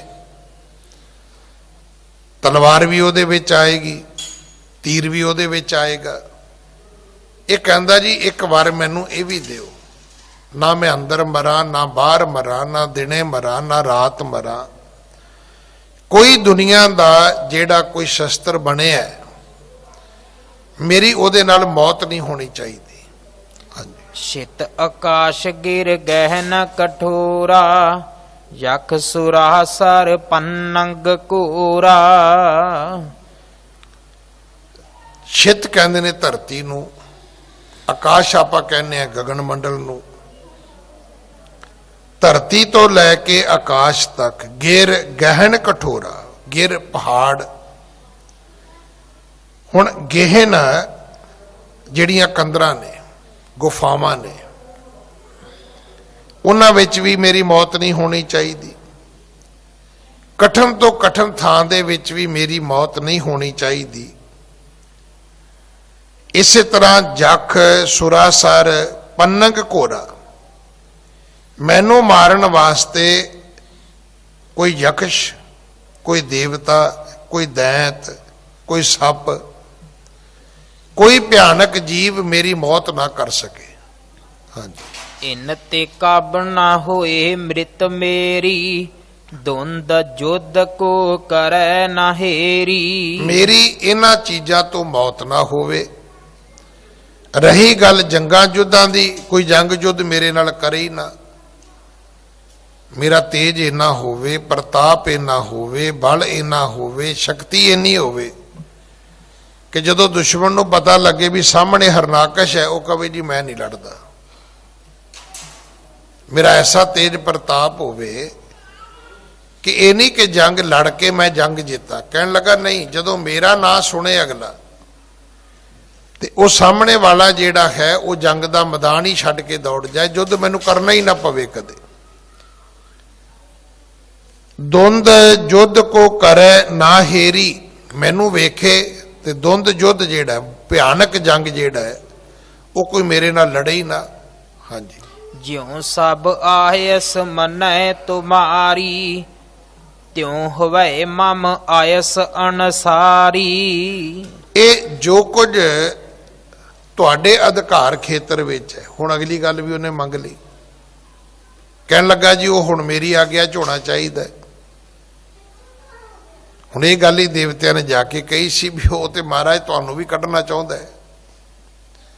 ਹੁਣ ਉਹਨੇ ਜਾ ਕੇ ਕਿਹਾ ਕਿ ਜਿਉਂ ਸਭ ਆਇਸ ਮਨੇ ਤੁਮਾਰੀ, ਜਿਵੇਂ ਦੁਨੀਆ ਤੁਹਾਡਾ ਹੁਕਮ ਮੰਨਦੀ ਹੈ, ਅੱਜ ਤੋਂ ਬਾਅਦ ਇਹ ਸਾਰੇ ਮੇਰਾ ਹੁਕਮ ਮੰਨਣ। ਇਹ ਵਰ ਵੀ ਦਿਓ ਮੈਨੂੰ। ਹਾਂਜੀ। ਏਕ ਰਾਜ ਅਵਣੀ ਪਹਿ ਕਰਹੂੰ, ਸਕਲ ਬੈਰਿਅਨ ਛਿਨ ਮਹਿ ਹਰਹੂੰ। ਪੂਰੀ ਧਰਤੀ ਦਾ ਮੈਂ ਇੱਕ ਰਾਜਾ ਹੋਵਾਂ ਤੇ ਛਿੜ ਮਾਤਰ ਸਮੇਂ ਦੇ ਵਿੱਚ ਮੈਂ ਆਪਣੇ ਸਾਰੇ ਵੈਰੀ ਜਿਹੜੇ ਨੇ ਉਹਨਾਂ ਨੂੰ ਖਤਮ ਕਰ ਦਿਆਂ। ਹਾਂਜੀ। ਲੋਕਪਾਲ ਸਭ ਰਹਿ ਅਤੀਨਾ, ਇਹ ਬਰ ਦੀਜੈ ਮੁਝੈ ਪਰਬੀਨਾ। ਜਿਹੜੇ ਲੋਕਪਾਲ ਨੇ, ਜਿਵੇਂ ਚੰਦਰਮਾ ਹੈ। ਚੰਦਰਮਾ ਸਾਡਾ ਜੀਵਨ ਹੈ, ਸੂਰਜ ਸਾਡਾ ਜੀਵਨ ਹੈ। ਅਗਰ ਸੂਰਜ ਨਾ ਚੜੇ ਤੇ ਤੁਸੀਂ ਸੋਚ ਸਕਦੇ ਹੋ ਸਾਡੀ ਜ਼ਿੰਦਗੀ ਕੀ ਹੋਏਗੀ। ਅੱਜ ਸੂਰਜ ਘੱਟ ਚੜਿਆ, ਮੇਰਾ ਖਿਆਲ ਤੇ ਇਸ ਮੌਸਮ ਦੀ ਪਹਿਲੀ ਧੁੰਦ ਪਈ ਅੱਜ। ਹੁਣ ਸਵੇਰੇ ਕੀ ਸਾਡੀ ਜ਼ਿੰਦਗੀ ਦੀ ਕੀ ਹਾਲਤ ਸੀ। ਸੂਰਜ ਚੜਿਆ, ਕੁਝ ਵੈਦਰ ਦੇ ਵਿੱਚ ਬਦਲਾਅ ਆਇਆ, ਕੁਝ ਵਿਜ਼ਨ ਵਿੱਚ ਬਦਲਾਅ ਆਇਆ, ਕੁਝ ਸਾਨੂੰ ਚੀਜ਼ਾਂ ਦਿਸਣੀਆਂ ਸ਼ੁਰੂ ਹੋਈਆਂ। ਪਰ ਜੇ ਪਰਮਾਨੈਂਟ ਹੀ ਸੂਰਜ ਚਲਾ ਜਾਏ ਤਾਂ ਕੀ ਜਗਤ ਦਾ ਜੀਵਨ ਬਾਕੀ ਬਚੇਗਾ? ਜਿਹੜੀਆਂ ਚੀਜ਼ਾਂ ਨੂੰ ਲੋਕਪਾਲ ਮੰਨਿਆ ਜਾਂਦਾ ਹੈ ਉਹਦੇ ਵਿੱਚ ਰਾਜਾ ਵੀ ਆਉਂਦਾ, ਉਹਦੇ ਵਿੱਚ ਚੰਦਰਮਾ ਸੂਰਜ ਵੀ ਆਉਂਦਾ ਹੈ। ਕਹਿਣ ਲੱਗਾ ਸਾਰੇ ਮੇਰੇ ਅਧੀਨ ਕਰੋ। ਮੈਨੂੰ ਪੁੱਛ ਕੇ ਸੂਰਜ ਚੜੇ, ਮੈਨੂੰ ਪੁੱਛ ਕੇ ਚੰਦਰਮਾ ਚੜੇ। ਇਹ ਸਾਰੇ ਜਿਹੜੇ ਨੇ ਇਹ ਬਰ ਦੀਜੈ ਮੁਝੇ ਪਰਬੀਨਾ, ਲੋਕਪਾਲ ਸਭ ਰਹੇ ਅਧੀਨਾ। ਇਹ ਮੇਰੇ ਗੁਲਾਮ ਹੋਣੇ ਚਾਹੀਦੇ ਨੇ, ਇਹ ਮੇਰੇ ਅਧੀਨ ਹੋਣੇ ਚਾਹੀਦੇ ਨੇ। ਜੋ ਮੈਂ ਕਵਾਂ ਮੇਰਾ ਹੁਕਮ ਮੰਨਣ। ਹਾਂਜੀ। ਦੈਂਤ ਰਾਜ ਕੀ ਸੁਣ ਕਰ ਬਾਨੀ, ਬੋਲਿਓ ਬ੍ਰਹਮਾ ਕਰ ਸਨਮਾਨੀ। ਇਸ ਦੈਂਤ ਰਾਜੇ ਦੀ ਬਾਣੀ ਨੂੰ ਸੁਣਿਆ, ਰਾਖਸ਼ ਦੀਆਂ ਗੱਲਾਂ ਨੂੰ ਸੁਣਿਆ ਔਰ ਇਹਨਾਂ ਦਾ ਉੱਤਰ ਬ੍ਰਹਮਾ ਜੀ ਨੇ ਦਿੱਤਾ। ਹਾਂਜੀ। ਵਰ ਦੁਰਲਭ ਤਹਿ ਜਾਚਣ ਕੀਨੋ, ਤਦਪ ਦਿਓ ਮੈਂ ਤਪ ਵੱਡ ਚੀਨੋ। ਬ੍ਰਹਮਾ ਕਹਿਣ ਲੱਗਾ ਵੀ ਦਿੱਤੇ ਹੈ ਤੇ ਸਭ ਕੁਝ ਔਖਾ ਹੈ, ਪਰ ਫਿਰ ਵੀ ਦਿੱਤਾ। ਇੱਕ ਤੇਰਾ ਤਪ ਵੱਡਾ ਹੈ, ਇੱਕ ਮੈਂ ਤੈਨੂੰ ਬਚਨ ਦੇ ਚੁੱਕੇ ਆ ਵੀ ਜੋ ਤੂੰ ਮੰਗੇਗਾ ਮੈਂ ਦਿਆਂਗਾ ਤੈਨੂੰ। ਹਾਂਜੀ। ਏਵ ਮਸਤ ਕੈ ਬ੍ਰਹਮਾ ਗਵਨਾ ਪ੍ਰਾਪਤ ਭਇਓ ਆਪਣੇ ਭਵਨਾ। ਹੁਣ ਜਿਵੇਂ ਕਹਿੰਦੇ ਨੇ ਕਿ ਤਥਾ ਅਸਤੂ, ਇਦਾਂ ਹੀ ਹੋਏਗਾ। ਹੁਣ ਇਹ ਕਹਿ ਕੇ ਏਵ ਮਸਤ, ਇਦਾਂ ਹੀ ਰਵੇਗਾ, ਕਹਿ ਕੇ ਬ੍ਰਹਮਾ ਚਲਾ ਗਿਆ।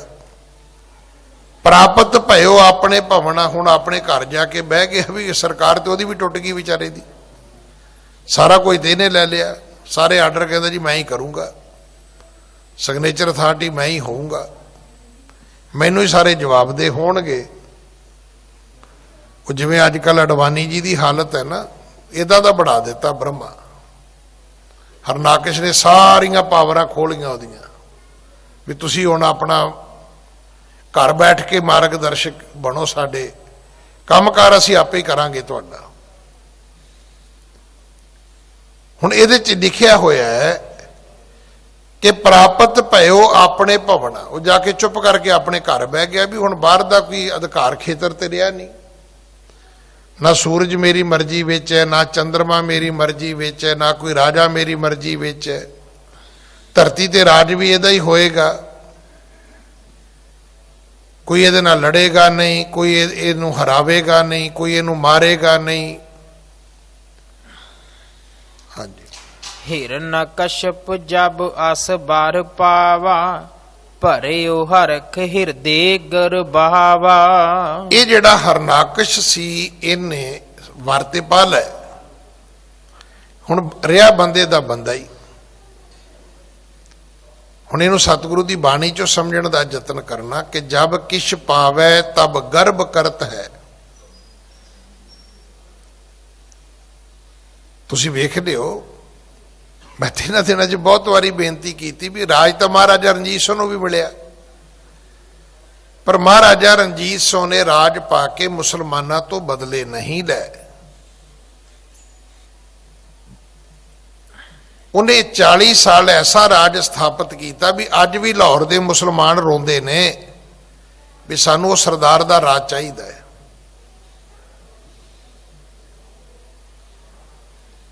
ਤੁਸੀਂ ਕੀ ਸੋਚਦੇ ਕਿ ਜਦੋਂ ਅਬਦਾਲੀ ਦਾ ਰਾਜ ਹੋਏਗਾ, ਨਾਦਰ ਸ਼ਾਹ ਦਾ ਹੋਏਗਾ, ਜ਼ਕਰੀਆ ਖਾਨ ਦਾ ਹੋਏਗਾ, ਵਜ਼ੀਰ ਖਾਨ ਦਾ ਹੋਏਗਾ, ਜਦੋਂ ਇਹ ਹਾਕਮ ਹਿੰਦੂਆਂ ਦੀਆਂ ਧੀਆਂ ਭੈਣਾਂ ਚੁੱਕ ਕੇ ਲਿਆਉਂਦੇ ਹੋਣਗੇ ਤੇ ਜਿਹੜੇ 5 ਵਕਤ ਦੇ ਨਮਾਜ਼ੀ ਹੋਣਗੇ, ਕੀ ਉਹਨਾਂ ਨੂੰ ਚੰਗਾ ਲੱਗਦਾ ਹੋਏਗਾ?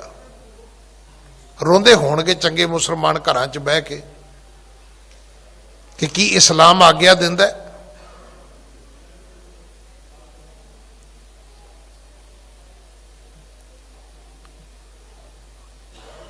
ਹੁਣ ਜਿਹੜੀ ਸ਼ਰਾਬ ਹੈ, ਦੇਖੋ ਸਰਕਾਰ ਸ਼ਰਾਬ ਪੀਣ ਦੀ ਆਗਿਆ ਦਿੰਦੀ ਹੈ,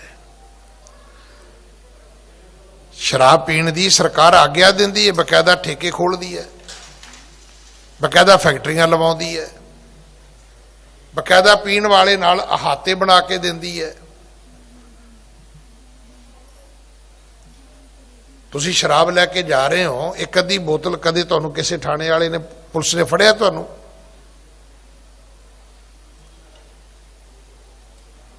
ਪਰ ਕਿਹੜਾ ਧਰਮ ਹੈ ਜਿਹੜਾ ਇਜਾਜ਼ਤ ਦਿੰਦਾ ਵੀ ਸ਼ਰਾਬ ਪੀ ਲੈਣੀ ਚਾਹੀਦੀ ਹੈ? ਨਾ ਸਿੱਖ ਧਰਮ ਇਜਾਜ਼ਤ ਦਿੰਦਾ, ਨਾ ਹਿੰਦੂ ਧਰਮ ਦਿੰਦਾ, ਨਾ ਇਸਲਾਮ ਦਿੰਦਾ। ਧਰਮ ਦੇ ਵਿੱਚ ਕਿਸੇ 'ਚ ਵੀ ਕੋਈ ਨਸ਼ਾ ਪ੍ਰਵਾਨ ਨਹੀਂ ਹੈਗਾ। ਚੰਗੀਆਂ ਗੱਲਾਂ ਜਿਹੜੀਆਂ ਨੇ ਉਹ ਸਾਰੇ ਧਰਮਾਂ ਵਿੱਚ ਹੀ ਚੰਗੀਆਂ ਨੇ। ਅੱਜ ਵੀ ਤੁਸੀਂ ਜਿਹੜੇ ਚੰਗੇ ਮੁਸਲਮਾਨ ਨੇ, ਮੈਂ ਜਦੋਂ ਨਵਾਂ ਇੰਗਲੈਂਡ ਗਿਆ ਨਾ, ਮੈਂ ਕਿਹਾ ਏਡਾ ਗੰਦਾ ਮੁਲਕ ਹੈ, ਉੱਥੇ ਲੋਕਾਂ ਨੂੰ ਕੋਈ ਲੱਜਾ ਨਹੀਂ, ਕੋਈ ਸ਼ਰਮ ਨਹੀਂ, ਕੋਈ ਹਯਾ ਨਹੀਂ। ਫਿਰ ਇੱਕ ਦਿਨ ਐਸਾ ਆਇਆ ਕਿ ਇੱਥੇ ਦਿੱਲੀ ਰਹਿਣ ਵਾਲਾ ਇੱਕ ਪਰਿਵਾਰ, ਉਹਨਾਂ ਨੇ ਮੈਨੂੰ ਕਿਹਾ ਸੀ ਵੀ ਗਿਆਨੀ ਜੀ ਜਦੋਂ ਗ੍ਰੇਵਜੈਂਟ ਗਏ ਨਾ, ਉੱਥੇ ਸਾਡੇ ਚਾਚਾ ਜੀ ਨੇ, ਉਹਨਾਂ ਨੂੰ ਜ਼ਰੂਰ ਮਿਲਿਓ। ਹੁਣ ਮੈਂ ਉਹਨਾਂ ਨੂੰ ਫੋਨ ਕੀਤਾ, ਹੁਣ ਫਰਕ ਬੜਾ ਸੀਗਾ, ਉਹ ਬਾਪੂ 70 ਸਾਲ ਦਾ, ਮੈਂ ਹੋਵਾਂਗਾ 40 ਕੁ ਸਾਲ ਦਾ। ਮੈਂ ਫੋਨ ਕੀਤਾ, ਮੈਂ ਕਿਹਾ ਜੀ ਮੈਂ ਦਿੱਲੀ ਤੋਂ ਆਇਆ। ਉਹ ਆਹੋ ਕਾਕਾ ਮੈਨੂੰ ਆਇਆ ਸੀ ਸੁਣਿਆ ਤੇਰਾ, ਤੇ ਜਿਹੜੇ ਗੁਰਦੁਆਰੇ ਤੂੰ ਆਇਆ ਹੈ ਨਾ, ਇਸ ਗੁਰਦੁਆਰੇ ਦੇ ਸਾਹਮਣੇ ਪਾਰਕ ਹੈ, ਤੇ ਉੱਥੇ ਅਸੀਂ ਨਾ ਕੁੱਤੇ ਘੁਮਾਉਣ ਆਉਂਦੇ ਹੁੰਦੇ ਆ, ਤੇ ਉੱਥੇ ਮਿਲਾਂਗੇ ਤੈਨੂੰ ਦਬਾਬੀਆ ਸੀ। ਮੈਂ ਕਿਹਾ ਵੀ ਚੰਗਾ ਆਦਰ ਮਾਣ ਹੋਇਆ ਵੀ ਇਹ ਤਾਂ ਵੀ ਇਹ ਕੁੱਤੇ ਘੁਮਾਉਣ ਆਉਣਗੇ ਤੇ ਮੈਂ ਇਹਨਾਂ ਨੂੰ ਮਿਲਾਂਗਾ। ਗ੍ਰੇਵਜੈਂਟ ਗੁਰਦੁਆਰੇ ਦੇ ਬਿਲਕੁਲ ਸਾਹਮਣੇ ਪਾਰਕ ਹੈ। ਮੈਂ ਮਿਲਿਆ। ਹੁਣ ਉਹ ਮੇਰੇ ਦੋਸਤ ਦਾ ਚਾਚਾ ਸੀ, ਮੈਂ ਵੀ ਚਾਚਾ ਹੀ ਕਿਹਾ ਉਹਨੂੰ। ਮੈਂ ਕਿਹਾ ਸੁਣਾ ਚਾਚਾ ਕੀ ਹਾਲ ਹੈ। ਹੁਣ ਮੈਂ ਵੀ ਸਿੱਧਾ ਹੋ ਤੁਰਿਆ ਵੀ ਹੈ ਤੇ ਸਾਡੇ ਵਰਗਾ ਅਨਪੜ੍ਹ ਹੈ। ਉਹਨੇ ਫਿਰ ਜਿਹੜੀ ਮੈਨੂੰ ਆਪਣੀ ਕਥਾ ਸੁਣਾਈ, ਮੈਨੂੰ ਉੱਥੋਂ ਪਤਾ ਲੱਗਾ ਵੀ ਵਾਕਈ ਧਰਤੀ ਹੋਰ ਪਰੇ ਹੋਰ ਹੋਰ। ਉਹਦੀ ਸ਼ਾਦੀ ਹੋਈ ਸੀ ਉੱਥੋਂ ਦੀ ਬ੍ਰਿਟਿਸ਼ ਕਿਸੇ ਔਰਤ ਨਾਲ। ਮੈਂ ਪੁੱਛਿਆ, ਮੈਂ ਕਿਹਾ ਚਾਚਾ ਤੂੰ ਦੇਸੀ ਤੇ ਚਾਚੀ ਅੰਗਰੇਜ਼ੀ, ਤੁਸੀਂ ਯਕੀਨ ਕਰਨਾ, ਮੈਨੂੰ ਉਹਨੇ ਦੱਸਿਆ ਵੀ ਇਹਨਾਂ ਲੋਕਾਂ ਦੀਆਂ ਇੰਨੀਆਂ ਕਦਰਾਂ ਕੀਮਤਾਂ ਨੇ ਸਮਾਜ ਦੀਆਂ। ਕਹਿੰਦਾ ਪੁੱਤਰ ਇਹਦਾ ਤੇ ਮੇਰਾ ਵਿਆਹ ਹੋ ਗਿਆ, ਇਹਨੇ ਵਿਆਹ ਕੀਤਾ ਆਪਣੇ ਪਰਿਵਾਰ ਦੀ ਮਰਜ਼ੀ ਤੋਂ ਬਿਨਾਂ। ਅੱਜ ਮੇਰੀ ਉਮਰ 70 ਸਾਲ ਹੈ ਤੇ ਇਹਦੀ ਵੀ ਇੰਨੀ ਕੀ ਹੋਣੀ ਹੈ। ਕਹਿੰਦਾ ਵਿਆਹ ਦੇ ਦਿਨ ਤੋਂ ਲੈ ਕੇ ਅੱਜ ਤੱਕ ਨਾ ਇਹਦੀ ਮਾਂ ਆਈ, ਨਾ ਪਿਓ ਆਇਆ, ਨਾ ਭਰਾ ਆਏ, ਕਦੇ ਮੁੜ ਕੇ ਦੇ ਨਾਲ ਕੋਈ ਵਰਤਿਆ ਨਹੀਂ ਹੈ। ਉਹ ਕਹਿੰਦੇ ਤੂੰ ਸਾਡੀ ਮਰਜ਼ੀ ਤੋਂ ਬਿਨਾਂ ਸ਼ਾਦੀ ਕੀਤੀ ਹੈ। ਮਤਲਬ ਜੋ ਕੁਝ ਅਸੀਂ ਵੇਖਦੇ ਹਾਂ ਸਾਰਾ ਕੁਝ ਇਹ ਇਦਾਂ ਨਹੀਂ ਹੈਗਾ।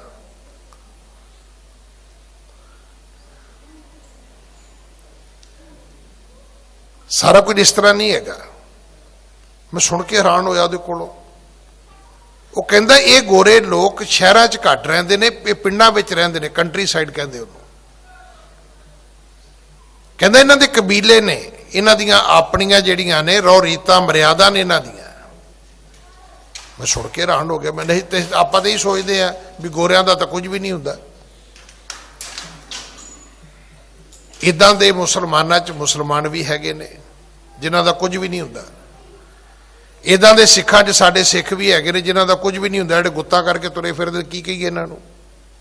ਉਹ ਗੁਰਦੁਆਰੇ ਵੀ ਗੁੱਤ ਕਰਕੇ ਆ ਜਾਂਦੇ ਨੇ। ਇਸੇ ਗੁਰਦੁਆਰੇ ਦੇ ਵਿੱਚ ਉਹ ਵੀ ਲੋਕ ਆਉਂਦੇ ਨੇ ਜਿਹੜੇ ਘਰੋਂ ਕੰਘੀ ਲੈ ਕੇ ਆਉਂਦੇ ਨੇ। ਕੰਘੀ ਦਾ ਮਤਲਬ ਕੰਘਾ ਲੱਕੜ ਦਾ ਛੋਟਾ ਜਿਹਾ, ਤੇ ਆ ਕੇ ਸਾਨੂੰ ਕਹਿੰਦੇ ਨੇ, ਕਹਿੰਦੇ ਗਿਆਨੀ ਜੀ ਅਰਦਾਸ ਕਰ ਦਿਓ, ਬੱਚੇ ਦੇ ਕੇਸ ਗੁੰਦਣੇ ਨੇ। ਫਿਰ ਸੋਚੀਦਾ ਵੀ ਕਿੱਥੇ ਅਸੀਂ ਪਿੰਡਾਂ ਦੇ ਲੋਕ, ਸਾਡੇ ਤੇ ਜਿੱਦਣ ਪਿਓ ਬਾਂਹ ਫੜ ਲੈ ਨਾਈ ਕੋਲ ਲੈ ਜਾਂਦਾ ਵੀ ਇਹਦਾ ਸਿਰ ਮੁੰਨ ਦਿਓ। ਕਿੱਥੇ ਸ਼ਹਿਰੀ ਲੋਕ ਕਿ ਜਿੱਦਣ ਬੱਚੇ ਨੂੰ ਗੁਰਦੁਆਰੇ ਲੈ ਕੇ ਆਉਂਦੇ ਕਹਿੰਦੇ ਜੀ ਇਹਦੇ ਕੇਸ ਗੁੰਦਣੇ ਨੇ, ਵੀ ਹੁਣ ਇਹਦੇ ਕੇਸਾਂ ਨੂੰ ਕੰਘੀ ਲਾਉਣੀ ਤੇ ਜੂੜਾ ਕਰਨਾ ਹੈ, ਤੇ ਅਰਦਾਸ ਕਰੋ ਵੀ ਇਹਦੀ ਸਿੱਖੀ ਕੇਸਾਂ ਸੁਆਸਾਂ ਵਾਲੀ ਹੋਵੇ। ਹੁਣ ਇਹਦੇ ਵਿੱਚੋਂ ਇੱਥੋਂ ਹੀ ਨਿਕਲੇ ਨੇ ਨਾ। ਪਿੰਡਾਂ 'ਚ ਤਾਂ ਜੇ ਕੋਈ ਵੀ ਨਹੀਂ ਗੁੱਤ ਕਰਦਾ, ਉੱਥੇ ਤਾਂ ਜਾਂ ਜੂੜਾ ਕਰਦੇ ਨੇ ਤੇ ਜਾਂ ਕੋਨੇ ਮੋਨੇ ਨੇ। ਸ਼ਹਿਰਾਂ 'ਚ ਹੁਣ ਇਹ ਨਵੀਂ ਚੀਜ਼ ਚੱਲੀ ਹੈ ਵੀ ਵਾਲ ਕਟਾਉਣੇ ਵੀ ਕੋਈ ਨਹੀਂ ਤੇ ਪਿੱਛੇ ਗੁੱਤ ਕਰ ਲੈਣੀ, ਜਿਵੇਂ ਉਹ ਬੀਬੀਆਂ ਭੈਣਾਂ ਕਰਦੀਆਂ ਨੇ। ਮੈਂ ਤਾਂ ਰੋਜ਼ ਬੇਨਤੀ ਕਰਦਾ ਵੀ ਭੈਣੋ ਤੁਸੀਂ ਨਾਲ ਤੁਰਦੀਆਂ, ਇਹਨਾਂ ਨੂੰ ਕਹੋ ਵੀ ਮੈਂ ਤੇ ਸਰਦਾਰ ਜੀ ਨਾਲ ਵਿਆਹ ਕਰਾਇਆ ਸੀ, ਤੂੰ ਕੀ ਬਣਿਆ ਫਿਰਦਾ ਬਈ। ਆਪਾਂ ਸੋਹਣੇ ਦਮਾਲੇ ਸਜਾਈਏ, ਸੋਹਣੀਆਂ ਦਸਤਾਰਾਂ ਸਜਾਈਏ। ਹਰ ਧਰਮ ਦੇ ਵਿੱਚ ਚੰਗੇ ਲੋਕਾਂ ਦੀ ਕੋਈ ਘਾਟ ਨਹੀਂ, ਮਾੜਿਆਂ ਦੀ ਵੀ ਕੋਈ ਘਾਟ ਨਹੀਂ। ਹਰਨਾਕਸ਼ ਨੇ ਰਾਜ ਪਾ ਲਿਆ, ਭਗਤੀ ਕਰ ਲਈ, ਪਰ ਰੱਬ ਨਾ ਬਣ ਸਕਿਆ, ਰਿਹਾ ਫਿਰ ਬੰਦੇ ਦਾ ਬੰਦਾ। ਇੱਥੋਂ ਇਹਦੀ ਹੁਣ ਅਗਲੀ ਕਥਾ ਸ਼ੁਰੂ ਹੋਣੀ ਹੈ। ਇਹਦੇ ਭਰ ਗਿਆ ਜੀ ਹੰਕਾਰ ਵਿੱਚ ਕਿ ਮੈਂ ਤੇ ਬ੍ਰਹਮਾ ਤੋਂ ਸਾਰੇ ਵਰ ਲੈ ਲਏ ਨੇ। ਹਿਰਨ ਕਸ਼ਪ ਜਬ ਅਸ ਬਰ ਪਾਵਾ, ਭਰਿਓ ਹਰਖ ਹਿਰਦੈ ਗਰਬਾਵਾ। ਇਹਦੇ ਹੁਣ ਅੰਦਰ ਹੰਕਾਰ ਜਿਹੜਾ ਹੈ ਉਹ ਭਰ ਗਿਆ। ਲੱਖਾਂ ਲੱਖਾਂ ਸਾਲ ਜਿਹਨੇ ਤਪ ਕੀਤੇ, ਇੱਕ ਦਿਨ 'ਚ ਹੰਕਾਰੀ ਹੋ ਗਿਆ। ਇਹ ਸਾਡੀ ਸਾਰਿਆਂ ਦੀ ਹਾਲਤ ਹੈ। ਤਾਂ ਹੀ ਕਹਿੰਦੇ ਹੁੰਦੇ ਨੇ ਵੀ ਆ ਜਿਹੜੇ ਮੰਤਰੀ ਸੰਤਰੀ ਨੇ ਨਾ, ਇਹ ਜਦੋਂ ਮੰਤਰੀ ਤੋਂ ਥੱਲੇ ਉਤਰੇ ਹੋਣ ਉਦੋਂ ਨਾ ਵੇਖਿਆ ਕਰੋ ਇਹਨਾਂ ਨੂੰ, ਜਦੋਂ ਕੁਰਸੀ ਤੇ ਬੈਠੇ ਉਧਰ ਪਤਾ ਕਰਿਓ ਵੀ ਤੁਹਾਨੂੰ ਸਿਆਣਦੇ ਨੇ ਇਹ ਜਦੋਂ ਹਾਰ ਜੇ ਨਾ ਸਰਕਾਰ ਇਹਨਾਂ ਦੀ ਟੁੱਟ ਜਾਏ ਫਿਰ ਤੁਹਾਨੂੰ ਜੱਫੀਆਂ ਪਾਉਂਦੇ ਫਿਰਨਗੇ। ਤੇ ਜਦੋਂ ਕਿਤੇ ਸਰਕਾਰ ਇਹਨਾਂ ਦੀ ਬਣ ਗਈ ਤੇ ਤੁਹਾਨੂੰ ਇਹਨਾਂ ਦੇ ਜਿਹੜੇ ਉਹ ਹੁੰਦੇ ਨਾ ਸਿਕਿਉਰਿਟੀ ਗਾਰਡ, ਉਹਨਾਂ ਨੇ ਕੋਠੀ ਦੇ ਅੰਦਰ ਨਹੀਂ ਵੜਨ ਦੇਣਾ। ਜੱਫੀ ਕਿਹਨੇ ਪਾਉਣੀ ਤੁਹਾਡੇ ਨਾਲ? ਉਦੋਂ ਪਤਾ ਕਰੋ ਵੀ ਕਿ ਹੁਣ ਵੀ ਇਹਨਾਂ 'ਚ ਉਹ ਇਨਸਾਨੀਅਤ ਹੈਗੀ ਜਿਹੜੀ ਇਹ ਸਾਨੂੰ ਸਾਬਤ ਕਰਦੇ ਸੀ ਜਦੋਂ ਆਪੋਜੀਸ਼ਨ 'ਚ ਬੈਠੇ ਸੀ। ਇਹ ਅੱਜ ਹਰਨਾਕਸ਼ ਹੰਕਾਰ ਨਾਲ ਭਰ ਗਿਆ। ਹੁਣ ਵੇਖਿਓ ਕੀ ਕਰਦਾ। ਹਾਂਜੀ। ਸਿਮਰ ਭਰਾਤ ਬਰ ਭਾ ਉਰ ਕ੍ਰੋਧਾ, ਸ਼੍ਰੀ ਬਿਸ਼ਨ ਸੰਗ ਹੀਨ ਬਿਰੋਧਾ। ਹੁਣ ਇੱਥੇ ਇਹਨੇ ਗਲਤੀ ਕੀ ਕੀਤੀ? ਭਗਤੀ ਤਾਂ ਕੀਤੀ, ਪਰ ਭਗਤੀ ਰੱਬ ਨੂੰ ਮਿਲਣ ਲਈ ਨਹੀਂ ਕੀਤੀ, ਮਿੱਥ ਕੇ ਕੀਤੀ ਕਿ ਮੈਂ ਆਪਣੇ ਭਰਾ ਦਾ ਬਦਲਾ ਲੈਣਾ ਹੈ। ਬਸ ਇਹ ਇੱਕ ਨੁਕਤਾ ਸਮਝ ਲੈਣਾ। ਪਾਠ ਕਰਨ ਲੱਗਿਆ, ਸੇਵਾ ਕਰਨ ਲੱਗਿਆ, ਸਿਮਰਨ ਕਰਨ ਲੱਗਿਆ, ਤੁਸੀਂ ਕਾਹਦੇ ਲਈ ਕਰਨ ਲੱਗੇ ਹੋ? ਉਹੀ ਕੁਝ ਮਿਲੇਗਾ। ਜਿਵੇਂ ਤੁਸੀਂ ਦੁੱਧ ਲਿਆਏ ਹੋ ਨਾ ਮਦਰ ਡੇਅਰੀ ਤੋਂ, ਤੇ ਜੇ ਤੁਸੀਂ ਮਨ ਬਣਾ ਲਿਆ ਵੀ ਚਾਹ ਬਣਾਉਣੀ ਹੈ ਤੇ ਉਹਦਾ ਦਹੀਂ ਨਹੀਂ ਜੇ ਬਣਨਾ। ਜੇ ਤੁਸੀਂ ਆਏ ਗੁਰਦੁਆਰੇ ਇਸ ਕਰਕੇ ਹੋ ਵੀ ਗੁਆਂਢੀਆਂ ਦਾ ਸਤਿਆਨਾਸ਼ ਹੋਣਾ ਚਾਹੀਦਾ ਹੈ, ਉਹਨਾਂ ਦਾ ਹੋਏਗਾ ਨਹੀਂ ਹੋਏਗਾ ਮੈਨੂੰ ਨਹੀਂ ਪਤਾ, ਪਰ ਤੁਹਾਡਾ ਭਲਾ ਕੋਈ ਨਹੀਂ ਹੋਣਾ, ਕਿਉਂਕਿ ਤੁਸੀਂ ਆਪਣੇ ਭਲੇ ਲਈ ਆਏ ਹੀ ਨਹੀਂ। ਇਸ ਕਰਕੇ ਜੇ ਥੋੜਾ ਬਹੁਤਾ ਵੀ ਕਦੇ ਰੱਬ ਗੁਰਦੁਆਰੇ ਲੈ ਆਵੇ ਤੇ ਆਪਣੇ ਬਾਰੇ ਸੋਚ ਲਿਓ। ਲੋਕਾਂ ਬਾਰੇ ਸੋਚਣਾ ਛੱਡ ਦਿਆ ਜੇ। ਅਸੀਂ ਇੱਥੇ ਬਹਿ ਕੇ ਵੀ ਲੋਕਾਂ ਬਾਰੇ ਹੀ ਸੋਚੀ ਜਾਂਦੇ ਆ। ਜੇ 5-7 ਮਿੰਟ ਕਿਤੇ ਰੱਬ ਲੈ ਹੀ ਆਇਆ ਹੈ ਤੇ ਉਹਨਾਂ ਵਕਤ ਤੇ ਆਪਣੀ ਗੱਲ ਕਰੀਏ ਰੱਬ ਨਾਲ ਅਸੀਂ, ਕਿ ਉੱਥੇ ਵੀ ਅਸੀਂ ਲੋਕਾਂ ਦੇ ਖਿਲਾਰਾ ਪਾ ਕੇ ਬੈਠੇ ਰਹਾਂਗੇ ਜੀ ਉਹਨੂੰ ਆਹ ਕਿਉਂ ਮਿਲ ਗਿਆ ਜੀ, ਉਹਨੂੰ ਆਹ ਕਿਉਂ ਮਿਲ ਗਿਆ ਜੀ। ਨਹੀਂ, ਅਸੀਂ ਕਹੀਏ ਵੀ ਰੱਬਾ ਜਿਹਨੂੰ ਤੂੰ ਦਿੱਤਾ ਹੈ ਵਾਹ ਭਲਾ, ਵੀ ਮੈਨੂੰ ਗਰੀਬ ਨੂੰ ਵੀ ਦੇ ਦੇ। ਮੈਂ ਤੇ ਇੱਥੇ ਬੈਠ ਕੇ 1000 ਵਾਰੀ ਗੱਲ ਕੀਤੀ ਹੈ। ਮੈਂ ਆਪਣੀ ਮਾਂ ਦੀ ਅਰਦਾਸ, ਮੈਨੂੰ ਨਹੀਂ ਸੀ ਪਤਾ ਕਿ ਮੇਰੀ ਮਾਂ ਨੂੰ 10 ਗੁਰੂਆਂ ਦੇ ਨਾਂ ਆਉਂਦੇ ਸੀ ਕਿ ਨਹੀਂ ਆਉਂਦੇ, ਪਰ ਮੈਂ ਇੰਨੀ ਗੱਲ ਆਪਣੀ ਮਾਂ ਤੋਂ 1000 ਵਾਰੀ ਸੁਣੀ। ਉਹ ਕਹਿੰਦੀ ਹੁੰਦੀ ਸੀ ਵੀ ਪ੍ਰਮਾਤਮਾ ਸਭ ਦਾ ਭਲਾ ਕਰੀ ਤੇ ਕਿਸੇ ਦੇ ਪੈਰਾਂ ਦੇ ਪਿੱਛੇ ਮੇਰੇ ਬੱਚਿਆਂ ਦਾ ਵੀ ਭਲਾ ਕਰੀ। ਬਸ ਇਦੋਂ ਲੰਬੀ ਚੌੜੀ ਅਰਦਾਸ ਮੈਂ ਆਪਣੀ ਮਾਂ ਤੋਂ ਨਹੀਂ ਸੁਣੀ। ਵੀ ਉਹ 4 ਸਾਹਿਬਜ਼ਾਦੇ ਕਹਿੰਦੀ ਸੀ, ਉਹ ਬੰਦ ਕਟਾਉਣ ਵਾਲੇ ਕਹਿੰਦੀ ਸੀ, ਉਹ ਖੋਪਰੀਆਂ ਲਵਾਉਣ ਵਾਲਿਆਂ ਦਾ ਨਾਂ ਲੈਂਦੀ ਸੀ। ਮੈਂ ਕਦੇ ਨਹੀਂ ਸੁਣਿਆ। 80 ਸਾਲ ਤੋਂ ਉੱਪਰ ਉਮਰ ਭੋਗ ਕੇ ਗਏ ਨੇ ਉਹ, ਪਰ ਮੈਂ ਉਹਨਾਂ ਤੋਂ ਇਹ ਅਰਦਾਸ ਨਹੀਂ ਸੁਣੀ। ਇੰਨੀ ਸੁਣੀ ਹੈ ਵੀ ਪ੍ਰਮਾਤਮਾ ਸਭ ਦਾ ਭਲਾ ਕਰੀ ਤੇ ਕਿਸੇ ਦੇ ਪੈਰਾਂ ਪਿੱਛੇ ਮੇਰੇ ਬੱਚਿਆਂ ਦਾ ਵੀ ਭਲਾ ਕਰੀ।